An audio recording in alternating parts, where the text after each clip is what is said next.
A Year with God, Day 21.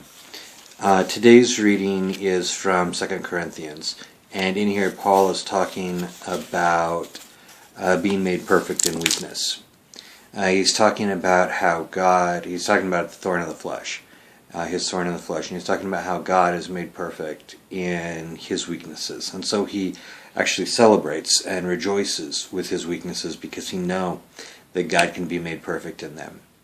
As I was reading that this morning, I started thinking a little bit about our own church, Third Space, and some of the things that I really like about it and some of the things that I see are weaknesses in it.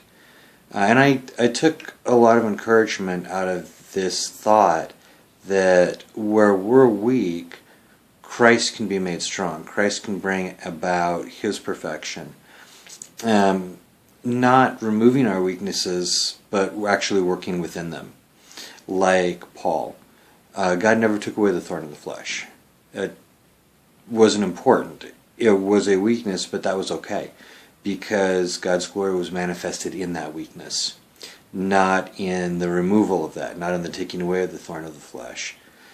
But rather God being present in it and working in spite of that circumstance and through that circumstance, whatever it was.